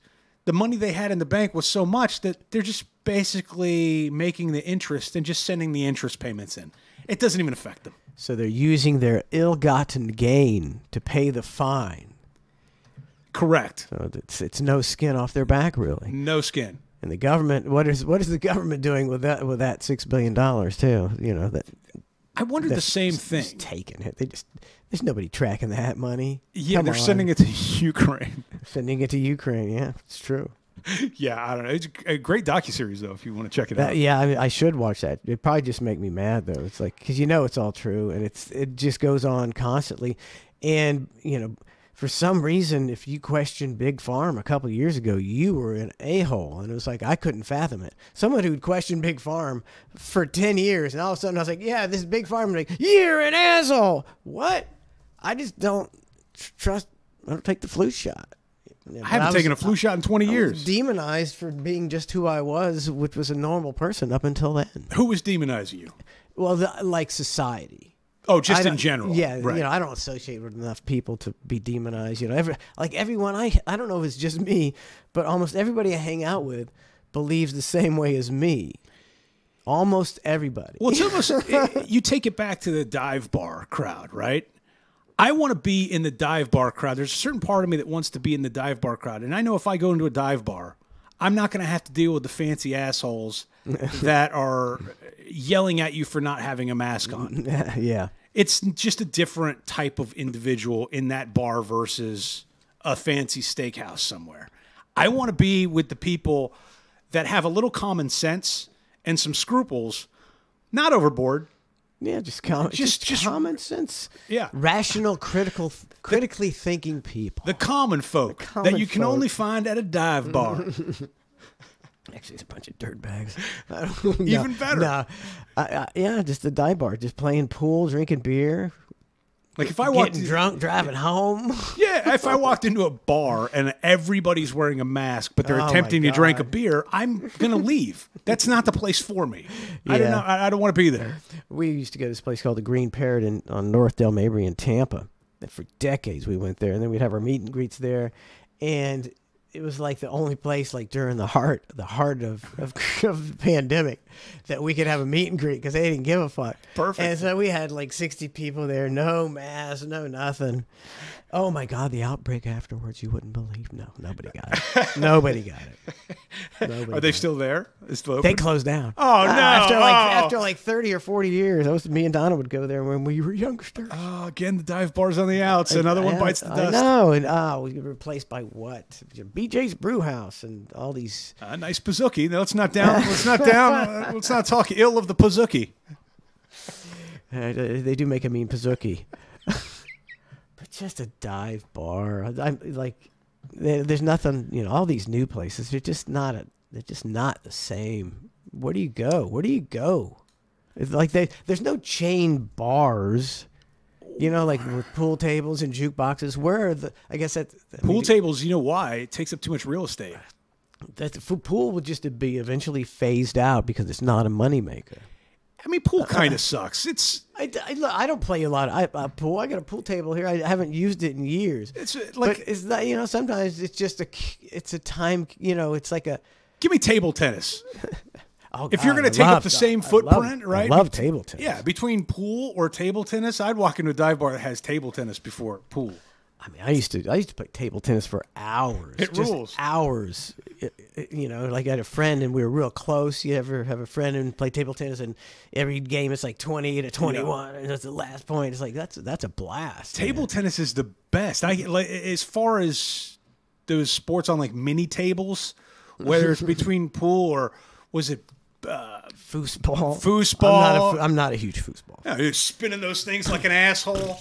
No. Table tennis, that's the one. And pool is really pool is way too much of a skill to actually be good at it unless you really take it seriously. Otherwise, you're just playing to try to make one in. You know, pool is good. You play doubles at a bar. You're drinking beer, and one guy shoots. He's shooting. You're bullshitting with your wives or your buddies, and then somebody taps you. You're up, and you go shoot. And you come back to bullshit. And, you know, it's not like ping pong. You're in it for the duration. You're the in whole game. You know. Time. You burn a tea. Yeah, just to get a sip. You burn a tea. It's a blast. I love playing ping pong. Me too. I love it. I got a good table out there. We should play sometime. I would love to. Take the challenge. You're a big tennis guy, weren't you? Yeah. Did you say you were in the Junior Olympics one time? No. Oh, okay. No, I wasn't that good. For track or something. No. I ran in the I think it was called the Sunshine State Games. Yeah, something like that. You said. Yeah, for the 100-yard dash, if I remember correctly. So I always consider that to be a great solace that I raced you in the 100-yard dash when I was 40 and you were 20 out in the parking lot of the Power Pig. Do you remember that? It's coming back to me now. It was 100. I don't know why we had some kind of challenge. Me and you were going to race the 100-yard dash in the parking lot on the Bubba Show. And I think the first time we raced, it was a tie. And naturally, you know how it goes. I'm the winner because you're the intern. I get it. And they were like, Manson wins, you know. And I was like, well, let's do a redo. Tie goes to the paid employee. It does. Let's do the redo. You know, I'm being magnanimous as I always am, Matt. And my 40-year-old body, you know, you beat me by at least, you know, a length, you know. This time you solidly beat me. I'm glad to hear that. I did not have it at, you know, after the first time at all though. I'm so glad to hear that because I was afraid the story was going to end with me getting beat. I don't remember the finish there. You could have easily told me that you beat me and I would have believed you. So I did win. Yeah, the second race? You did win the second race. Nice, good for me. But I'm just at 40 tying a guy who's 20 who was in the state games. I was like, man, pretty fucking fast. 40 ain't fast, buddy. You know, like when you're 20, it's just not. One of my family members plays wide receiver for a college team for Howard. Yeah. And he's great and he's fast. I mean, fast. Same thing. About 5 years ago, and I'm close to 40, you know, and I was close to 40 and I got you. Let's do this. Maybe less than 5. But anyways, I got smoked. I thought my leg was going to fall off. I was down and out for 3 days. Couldn't do it. And this kid, meanwhile, I'm like, you can't jump on my trash can. You can't jump on top of my... He goes, yeah, I can. I'm like, $5 says you can't. This dude's jumping on top of my trash can. Now, in my peak shape, I would never be able to even think about doing that. These kids they're jumping on shit for no reason at all. I don't even understand the reason for it. But they just out of nowhere. Do you ever seen people jump on top of tires? Yeah. I don't know what it's for, but they do a good job at it. I guess you got to train. I guess train so you can jump on top of the boxes. And I don't know what it proves, but it was cool to look at. You know, I mean, I was always willing to do some work, do some working out, do some practicing. Today, it's like you have to dedicate your life and every waking minute to nutrition and to jumping on boxes and to CrossFit and to this. And then, you know, even in the off season, you got to just work yourself. It's like, I'm not really interested in that. You don't want to be CrossFit guy? I just want to be natural, whatever far my natural ability takes me. And plus I'll do a little work. I would never do that Tom Brady shit. You gotta live it. You gotta live it. What, doing the diet or the workout? Because his diet is strict. He's got a strict diet, and every day, he does the workout in the morning, and then he does this, and then he has the lunch by the private chef, and then he does the workout in the evening, and then he does the Pilates, and then he does let's just live, buddy. How many trophies do you need? A lot. I was at an event with him, and I take that back. I was at an event where he showed up. Yeah. Not with him or anything. So we're at this event, and there's a lot of the Bucks players there, right? I mean, it's a gala for whatever. And it's a really good time. And everybody's hobnobbing with the football players and having a good time. And then you hear Tom Brady has rolled in. Manson, I kid you not, the energy was sucked out of the room just directly towards Brady. And it was like a rock star entered the room. Nobody gave a shit about anybody else. Yep. Nobody cared about Bruce Arians being there. None of it. It was all about Brady. And I admit, I fell into the trap. I'm like, Brady's here? Brady's here? Brady's here? The closest I got to him was like 15 feet away, right? And I even did the move where I was like, I got a picture of it. I'll just show you how close I am to Tom Brady. That's how the energy is with that kind of guy, though. And he was nice and gracious to everybody that appeared. But, man, to be Tom Brady, God bless him. 7 Super Bowls. I mean, I thought it was more. It was only 7? It's only 7. It's got 7 on 4 on this one hand and 3 on that one. Oh, my God. Good times. Let's finally get to the Mitch McConnell. Come on. I mean, if nothing else, it's just funny to watch this over and over again, just like the last time you did the exact same thing. Was it a little different, or is it the same move? He made the same exact move, man. You're not going to believe how exactly same this move is. Wrong one. He's wearing graph paper. Look at it. Look at this guy, 81 years old, and it's fine. I know 81-year-olds who are pretty sharp. This guy ain't one of them. What? Running for re-election in 2026. That's right. He's about to pull the move, Matt. Poopy face? There's the poopy. There it is. Senator, running for re-election in 2026. All right, I'm sorry, you all. We're going to need a minute. Did he just give a Ned? Did he just go, yes? He did. Back it up. He did. He just goes, yes. Did you hear the question, Senator? Running for re-election in 2026? All right, I'm sorry, you all. We're going to need... Yes. Did you hear the question, Senator? Running for re-election in 2026? Yes. All right, I'm sorry, you all. We're going to need a minute.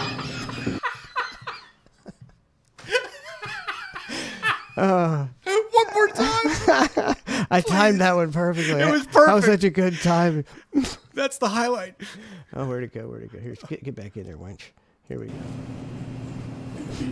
Look at him. He's zoned out. Did you hear the question, Senator? Running for re-election in 2026? Yes. All right, I'm sorry, you all. We're going to need a minute. We're going to need a minute to go change his diaper. Here comes diaper changer number 2. Let's go outside and change your diaper. Have you not seen this? So, no. I purposely didn't watch it because of this. And you're not going to believe how it ends. Okay. Somebody else have a question? Please speak up. They're just going to ask him more questions. Oh, my God. Have you no soul, woman? That's the end of it. I wish there was more. Did he actually take more questions? Did he actually have something to say? Look at him. He still looks terrified. If he's got, I don't know if he's married or has kids. I don't know what his family structure is, but they need to. I mean, it's not. I wouldn't let my grandfather get subjected to this. At this point, it's just sad. I mean, like it's not even. I mean, it's funny, but it's more sad than funny almost. It's funny because he's a scumbag. Yeah, he could easily just retire. he's been stealing money from and sending kids on these ridiculous wars for years, and now he's kind of getting his own just desserts. And now he's looking up into his brain, and he doesn't see anything, and he's lost his mind, and he can't even speak. And There's no spark. It's no spark. Look at that. Just no spark. In 2026. That's the best. Oh my God, that is the best. Yeah, so sad, so embarrassing as a country. How do we have a country that is this embarrassing? See, I'm not even worried about the country because that's just the way it goes. It's always been like that, it appears. But I feel like his family should be stepping in. Whatever that family system is, they need to go, Dad, enough of this. You're old, you're a geezer, it's done, and you need to stop. You need to retire, you need to enjoy yourself, Dad. Yeah, at some point you just enjoy life. Yeah, Mitch likes that power. He's got to have money. You know what I mean? He's got money. That's what I mean. Like his net worth, I have no idea what it would be. I got to. You're gonna go. Mitch okay, hold on. Let me guess. Mitch McConnell net worth. He's been in his position of power for a very long time. 87 years he's been in office. I'm guessing. Well, I'm guessing a reported net worth of $8 million. His true net worth is probably more like 30. All right, here we go. According to a financial disclosure agreement filed in May of 2018, which is the most recent available. So that's 5 years ago. So you could add probably another 5 or 10 mil on top of that. Okay. Him and his wife have a combined net worth ranging from $13.42 million to $54.56 million. It's quite a range. They estimate his net worth at $35 million.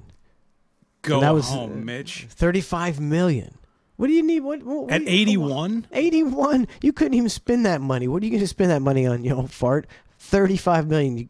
You want more, and he wants more. And he's Kentucky is his state, right? If I'm not mistaken, is it Kentucky? Or am I wrong? I don't know. That's a good question. Could be incorrect. Well, either way, he's leading some podunk state. He's one of the positions of power of some podunk state where, you know, $100,000 would get you a very nice place in a booming metropolis, and he's got millions and millions. It's time to go home, and his family needs to save him from this. Kentucky. He is from Kentucky. Kentucky, yeah. Why do those yahoos keep voting in this senile old bag of dust? You people in Kentucky are an embarrassment to yourselves. So I just alienated all the Kentucky listeners. Oh, no. Oh, no. How Anybody listening to this show from Kentucky would absolutely agree with us. You would think. But Anybody listening to this particular program. They've been listening to this guy. You know, I mean, you know, he was never been like this, but he's always been like, you know, he's an old jowled up geezer, blithering, blowhard, and he just wins election after election after election. It is strange. I don't know. Family needs to save him. Family's just as greedy as he is, probably. That's what's weird. If you got a kid, his children are probably 60, right? Like, it's not even like that's their true. children. It's not like they're going to burn through the inheritance. Yeah, at 60. Their children are, you know, getting up there too. But that's a weird move, man. You know, everybody loves the Matt and Mike show, and I think what we need to do more of, me and you personally, Matt, you know, what we need to do more, we need to flex more. We're not flexing. We're not doing any flexing. Terrible at flexing. And the latest flex, I know you're hip to the club scene. The latest flex is to buy a super expensive bottle of alcohol, then pour it on the ground to flex in front of people. We need to start flexing, buddy. Here, watch these people are flexing, Matt. Look at that. Pour that shit on the ground. That's what you do, flexing. Oh, yeah. He poured it all out. Oh, poured it all out. Oh, look, they're going back at him. They're pouring it all out. Everybody pouring it down. Oh. Pour that shit the fuck out. They're flexing, man. Oh, he got another. This guy's got, that's his second bottle. I think he's got another bottle, Matt. This guy's triple flexing. Look at that. I'll pour your bottle out. Guys go in the bathroom, filling up bottles with water. You know that happens. Meanwhile, Flexing, man. that's a hell of a flex. Flexing. Terrible What's flex. wrong with people? Well, that and all that's happening is now whoever's the club manager is going up to the DJ and saying, "Tell them they're only flexing if they pour their bottles out." And now they pour their bottles out, and now they're going, Yeah. "I don't have anything to drink. I'm thirsty. Can I order another bottle?" Tell them to pour out their next bottle so they can flex harder. And the cycle continues. Making a killing at the club. I will tell That's you, doubling your profits right there. I was running an event with a rapper. Hell, I'll tell you, it was a guy named Juicy J, okay, from 3-6 Mafia. And he was waiting to go on stage. And it was a real dicey situation with him going on stage because we had a curfew time, right? You can't have the concert go past X amount. And it was around 11 o'clock. He's not at the venue yet. And I'm dealing with this promoter. I'm going, what's going on here? That's an angry crowd at 11, I think. Yeah, it was getting there. Yeah. It was getting a little dicey. And turns out he needed these bottles and some money to go on stage, right? So he ends up getting the money, but the bottles, he needed 2 bottles of Cristal at the time, which was the big champagne thing. So we had to scramble to find 2 bottles of Cristal. We finally get this. He finally hits a stage at like 11:30. Okay, so now it's only a 30-minute performance at that point, which for a hip hop guy's not saying Not too bad. It's pretty spot on. And he takes these bottles and he shakes them up and just pours them out and throws them in the crowd. And I'm going, all the shit we went through to get you those 2 bottles of Cristal, all the BS. He needed to flex, man. Flex. He had to flex. Gotta flex. Gotta flex. People People probably went crazy when he did it, too. Oh, they absolutely did. And they wanted them empty bottles of Cristal. Oh, my God, I got an empty bottle from Juicy J. And they had no idea the shit that we went through to get that. Oh, God. Yeah. Flexing, so, yeah. I mean. Well, what's the other flex? The new flex, you seen the kids riding the bikes? Oh, yeah, they do the wheelies. They do the wheelies like idiots. And they go into, as close as they can into oncoming traffic to try to freak you out. My palms sweat when I watch the videos because I'm like, this kid's gonna get hit. They come so close. They come extremely close, and some of them do get They hit. do get hit. And I giggle when that happens. It's on you, buddy. Yeah, you got to break a few eggs. But those videos, I don't know how those kids are doing it, why they're doing it, what the purpose of it is. It's a new thing. That's the shit where I go, all right, I'm a little older now because I don't understand that craze at all. The bottle flexing, I can wrap my head around a little bit. The bicycle thing where we're on wheelies, I don't get that shit at all. I have no idea. I guess that's what kids, We like to keep 2 wheels on the ground here, folks. 2 with both wheels, 4 on the floor. Teenagers, they like to rebel, and somebody did it and put it on a TikTok, and everybody started doing it, I guess. And the dirt bikes are even worse when they're doing the dirt. They do that? Yes, with the motocross bikes, and they're up on a wheelie. In New York, they do that a ton. Dirt bikers. Flexing. What's the biggest flex you've ever done? I ain't done shit. You've had to I know, flex I'm not at a some flexer. point. At some point in I couldn't even time, tell you what. have you ever been to a Flexing. club and ordered a bottle? No. Okay. I'm not a club guy. Have you ever? I ordered 50 chicken wings one time. That's Was that flexing? That's a Mike flex.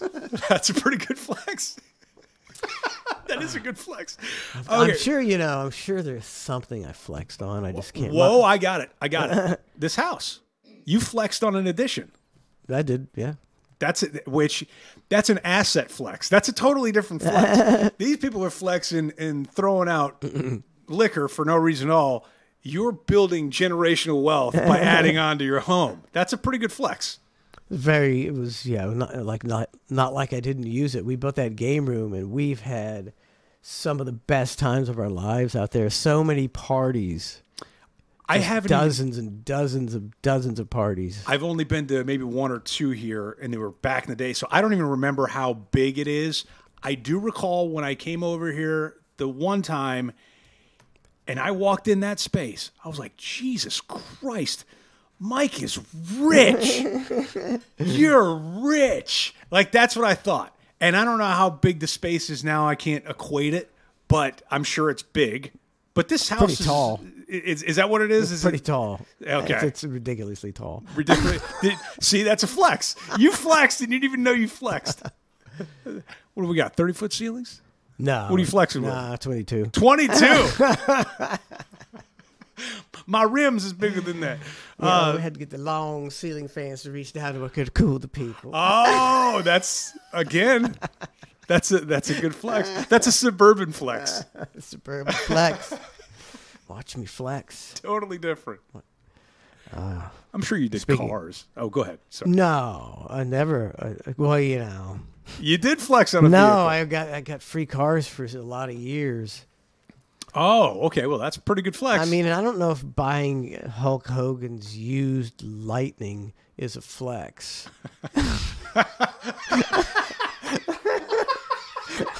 did you? I don't know how Donna got. Don't mind that white stuff on the seat, brother. It might have been Brookie's. I can't remember. I don't know how we got into buying that, but we bought his used Lightning. Meanwhile, he probably got it for free. Pretty cool, yeah, for He sure. made a cool mint off you. Sure, it's a pretty cool car. So you bought a Lightning? Used, it was used. Hulk Hogan's Lightning. Did you tell people? Did you just tell people? Oh like, yeah, of course. It's a Hulk Hogan's Lightning. like Seinfeld, and this is John Voight's old car. So that usually did come up. I could see that. I'm not much of a name dropper, but that's all Hulk Hogan's Lightning. I remember Hogan. He sold his boat. Do you remember this back in the day? He had that big boat, right? That Scarab, I think it was had triples on it or Yeah. whatever. Really nice boat. And He's taking Thunder Bay too seriously, or what was it? Hulk his Thunder in Paradise. Thunder in Paradise. Yeah, brother. And he posted that for sale on eBay. Him and the brainchild Yeah. cuck. And they forgot to put a reserve on it. Some weird scenario like that. So this guy I think I bought remember that. it for like $35,000, and it was worth like $200,000. And like, what are we gonna do? And eBay had to enforce the terms on it. And I believe he had to sell his boat to this guy For 35,000. for 35 grand or whatever it was because he forgot to put a reserve on the bid Eat him up. because they were trying to scheme. The scheme. The schemes. Back again. The infamous schemes that backfire every time. I mean, you're talking about mailbox money. And then, I saw that promo of Hogan promo in the Hogan's Beach Club. And it's like, Hogan's Hangout, please. Oh, is that Hangout now? Hogan's Hangout. Where is the Hogan's Hangout? Is it where Hogan's Beach Club was? On the Causeway? No? No, it's on Clearwater Beach. The Hogan's Okay. Hangout's actually on Clearwater Beach. Okay. How much mailbox money? He made movies, major movies. He made Thunder in Paradise. How's he not getting some mailbox money? I don't think There's nobody he's watching Mr. Nanny anymore. I definitely don't think so. I listened to his interview last week on Joe Rogan. So he pops in there, and it was actually really good because as many times as we'd spoken to Hogan over the years and had to deal with his drivel and all this shit, the Rogan interview was pretty good because you actually could learn some stuff about his career. All we heard was him asking and begging for free shit, right? There would occasionally be a question involving his life or a topic, and he would expand on it a bit. But more often than not, it was just him driveling and asking for free shit. I mean, occasionally you get the Japanese wrestling story. Which is awesome. Or the Andre the Giant pooping on Macho Man's bed. You get that, but, like we said, the tan blanket. Yeah. Everybody to go, okay. Yeah. Here we go. And meanwhile, Rogan's asking questions to him that he's genuinely curious of, and so Hogan's telling these stories. A lot of them are really good until it gets to about the back half of the interview when Hogan starts talking about his religion and his faith in God, and I'm going, okay, all right, now he's off the rails. Come on, man. Yeah, as far as the money goes, I can't for the life of me understand what the fuck he's doing. I don't think he's as loaded as everybody thinks. That's all I'm speculating on that. Yeah. Because I think Linda cleaned his clock on royalties. She might have. Lawyer fees cleaned his clock on some other shit. And this guy's promoting a terrible fucking karaoke bar with his massive reach, tainting his brand daily by promoting karaoke nights and all this shit. And for the life of me, I don't get it. I mean, he acts like this karaoke night at this Hogan is like legendary, and it's like a karaoke at a beach bar, and it's like, you know, when you're cutting promos about karaoke at beach bars, it's very hard to make them remotely entertaining. So they're all terrible because there's nothing there to cut a promo about. There's no meat it's on just that like, bone. No meat at all. It's like it's sad. Yeah. And Elder abuse. Maybe his family's Mitch McConnelling him. I think so. Maybe he's getting McConnell. Nick right Hogan now. is Mitch McConnelling. Brookie, what it is. Brookie's McConnelling him. Dad, just get out there, cut another promo. Hogan say, tell him 2 for 1s. 2 for 1s all night, 9 till midnight. Use your giant reach and your worldwide stardom and tell him 2 for 1s. What happened to Brooke Hogan? It's like, you I don't know. It's like, how can you when your dad, he's, just because of his look and because wrestling is more of a worldwide sport than like baseball or football, he's like a worldwide icon. He's traveled to Asia and wrestled. He's a worldwide figure. And you can't, as his daughter or son, you can't make it, for one, in the wrestling business. I mean, how do you, and for two, in the entertainment business, when you're really propped up by him and everything, couldn't make it at all. Are you saying how do they fuck that one up? They fucked it all up. Nick's DJing at Hogan's Beach House now. Yeah, he's DJing the karaoke party. I don't know what's going on there. All I know is if I was that guy, I surely would not be promoting these ventures. I just wouldn't do it. I'm gonna have to go out there. Don't do it. I have to go out there. I think I'd get trespassed in like 30 seconds. Triple Edge Sword says Ned karaoke at Hogan's Hangout would be a flex. That would be. That's showmanship right there. I've actually thought of that before. Dressing up as Ned, at the last second, getting up there and singing like a parody song or something. Okay. Just for the hell of it. I would go there. I would have to be in disguise too, because clearly. So I never did anything to Hogan. Oh, come on. What? Come on. Well, all he did was make songs about Linda and Charlie and kiss his ass. Oh, that's right. Yeah. We had to. Yeah. We had to kiss his ass. I never said anything bad about him on the air. I'll give you the best one. He was at the studio signing autographs for all these pictures because all the listeners would write in and they would, hey, can I get an autographed picture? So occasionally when he would stop by, we'd have a stack of his photos and he would sign them. He was very gracious like that, honestly. Like he really was. And Big Dick was going, okay, this one's to Jerry, this one's to Angie, this one's to Generic. And he autographed it to Generic. I remember that too. Isn't that the best ever? You should have kept that one. He did. Big Dick kept it. Yeah, it was literally, he just wanted him to just do a generic autograph, no name on it, and instead he signed it to Generic, Generic. Can't even write that. To Generic. To Generic. How do you spell that? It's great. Hogan. I was thinking about the time. I don't know why this. We were at Livestock. I was trying to think if you were there. I'm pretty sure you were there. Were you there at the Livestock at where I did Ned Zeppelin? Yes. And then we had T-shirts for it. Okay, and so then it's after the performance, and we're in the bus, and we're with a bunch of people. I didn't know any of these people. A bunch of hanger-on in the bus, and you were on the bus too. Okay. And I can't remember, for some reason you said something about me being on acid, and I said I was freaking out. Yes. And I started pulling out my beard. Because that's when I used to glue it on. Donna would glue little tufts of hair, and so I'm pulling out all this hair. I'm freaking out, man. Like that always stuck with me. I have a picture of it.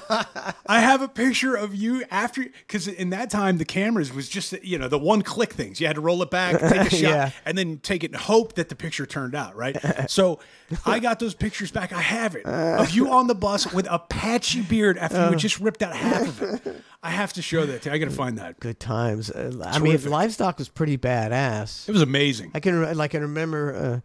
I took some friends out there, and we had carte blanche, we were VIPs pretty much. And I took them, Def Leppard's playing, and I took them in front of the stage. They had that little area where you can, and my friend looks at me, he's like, "You're the best friend in the world." And I'm looking, I was like, Def Leppard. I'm like, there's like 8 people in this front area watching Def Leppard up like that. I was like, this is pretty fucking cool. Livestock was a great event. It was awesome. It's crazy how they don't, they got rid of that. I saw madness. You never went to the camp. No, I never went to the Slee Stacks. The Slee Stacks were something special. The Slee Stacks, I saw a girl get piped by like 50 guys. Okay. I saw a guy fall off the top of an RV and potentially die. That's why they stopped doing it. It actually, it was close to that. There was, the wife and the guy are on top of this RV. She's showing off her boobs, and everybody's like, yeah. And then a beer bottle out of nowhere hits her, not him, her.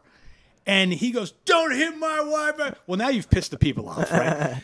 Don't stop showing your boobs. So she's, doing this. So clearly now they're throwing bottles at him. And then they get into a fight on top of the RV, if I remember the story correctly. And they start like swinging each other around. All of a sudden, now this guy goes off. Okay? He's landing on the ground. And everybody's like, "Oh my God." And I just remembered these words of a redneck around the body. He goes, "You got all that brain jelly coming out." And I was like, time to go. Time to get out of here. Yeah. Oh, look at all that brain jelly. I remember brain jelly. That was in a 5-minute trip back in the campground. Legit. And then I was like, okay, I'm out of here. How many people went to Livestock? Like, what was the crowd? 5,000? Was it like was it 5,000 people? It seemed like a shit ton of people. Had to be more. 8,000, 10,000. There's a lot of people. I mean, they were just. It's pretty cool. It was it was so cool. There was a year after 9/11. Everybody was all skittish, and Offspring played the Livestock. And for those of you that may or may not know, the lead singer of Offspring is also a pilot, Dexter Holland. So he's got his own jet. So he's flying in at the regional close to where Livestock was going to be. But it was not too long after 9/11. I mean, things are still sort of sinking in, if I remember the timeline correctly. And now you've got this plane, and Dexter was just trying to do a flyby on the crowd, right? He was just trying be cool guy, flyby. And people want to see that. People are like, "What the fuck is going on?" And people were tripping out, that particular year over that episode. But yeah, great concerts. The Rock is dead now. Done. It's crazy. Done. There's a few. I mean, you listen to 98 Rock, and it's basically an oldies station because they're playing music from, they'll play music from the 70s, and that used to be oldies music.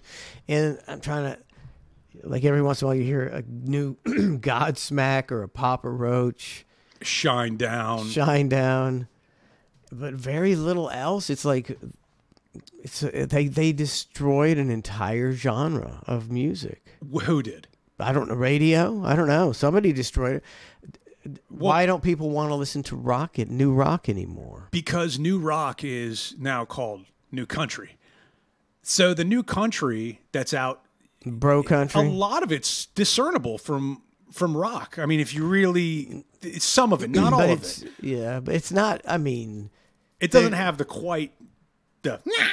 that screaming stuff. But it's got the chords, it's got the melodies, it's got the hooks. But not to like hard rock. Yeah. I mean, there's no, what happened to the Disturbs, and the Metallicas, the 3 Days Grace. They're all still around. They just can't make any money. No, I mean, Disturbed's touring. They're doing great. They're one of the few new ones I hear. Yeah, which, if you think about it, they're not even new. They're 25 years old. Oh, yeah. Godsmack, they said, "Man, we ain't making no more new music. We're a tribute act now." And they're just doing their old stuff. They're like, we ain't making no more new music. People want to hear the old stuff, and that's all we're gonna play. And I was like, it's a dangerous proposition to cut a new album now and attempt to get a good radio single, because if it doesn't go right and you're Godsmack and your whole album and your new single radio doesn't pick it up, that's not good. That's a big risk to take, I think they trying to get rid of that rebellious rock and roll music. They don't want, the government doesn't want that rebellion. They want people singing about guns and champagne and cars.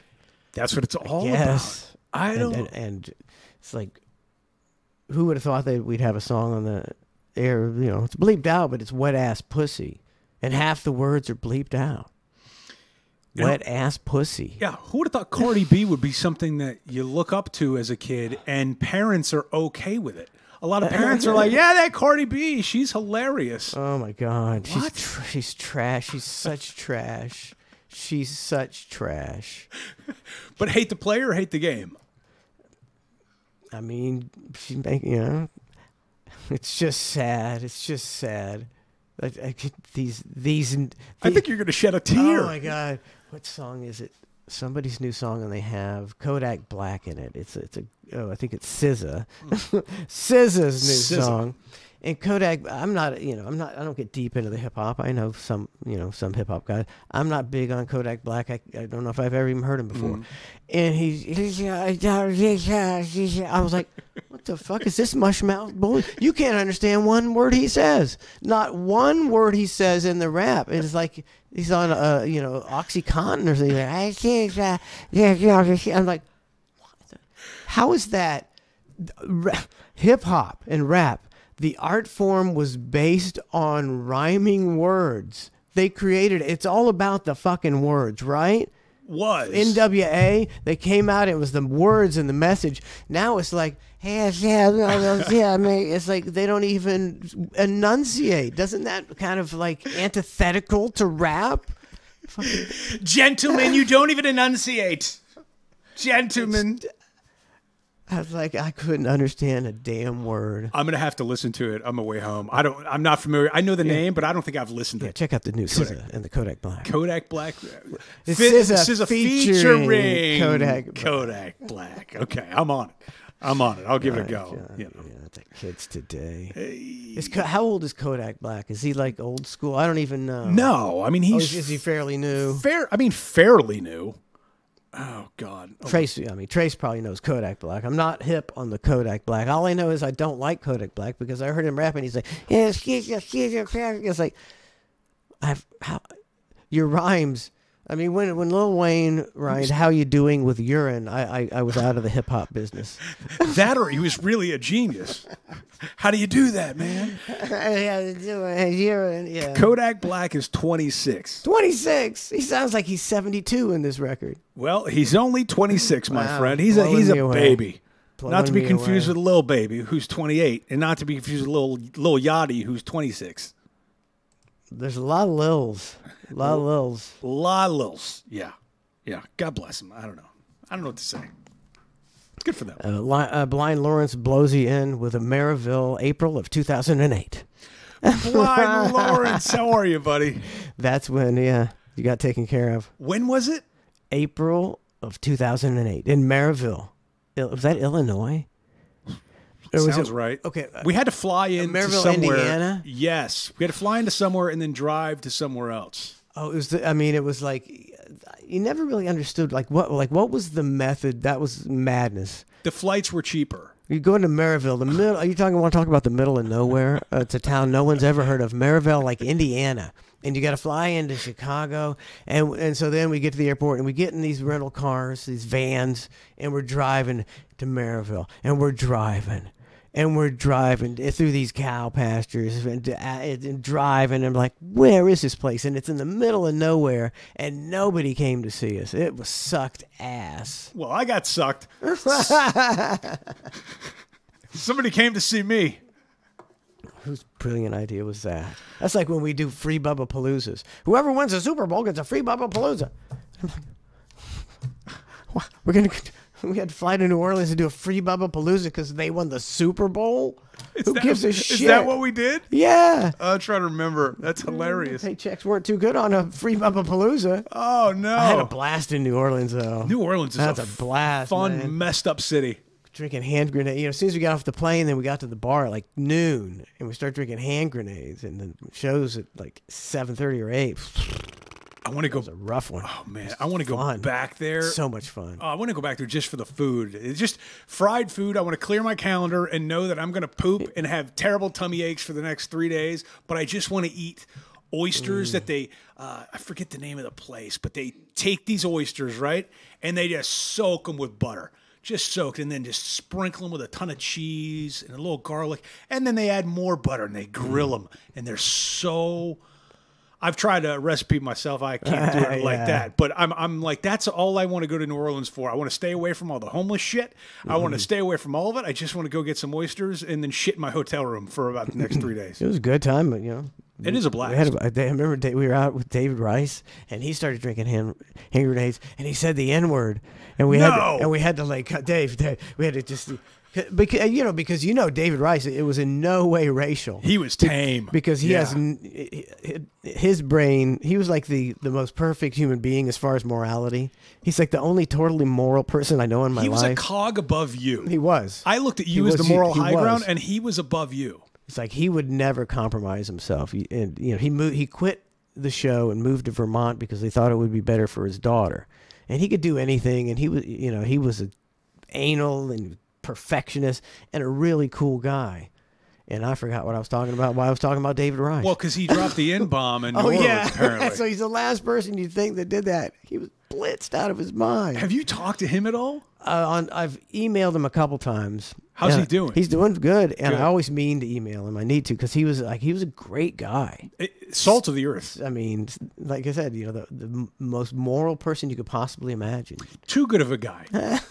Some people are too good, and you're like, what's up with you? Yeah, he probably had people in his basement chained to the wall. He could have beheaded somebody. We don't know it.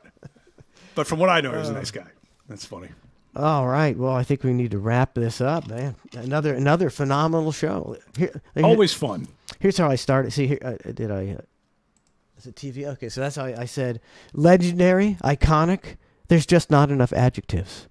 Mike and Matt live on Twitch at 6:50. Not enough. You used two. You used two adjectives. I got bored with There's not enough. I ran out of adjectives at 2. Legendary, iconic, not enough extra. You couldn't think of one more? I really honestly couldn't. Oh, that's hilarious. Oh, wow. Well, all right, hopefully the feedback's good. Thanks for coming in, Matt, and I'm going to take a break and think of some more adjectives. Yes. For next week. We need to. I guess we got to get a picture. And a thesaurus. And we will. Hopefully, we'll be back with you next week. Thanks for tuning in to the Mike and Matt Show, and we'll see you on Cluster F tomorrow morning. It's Netting.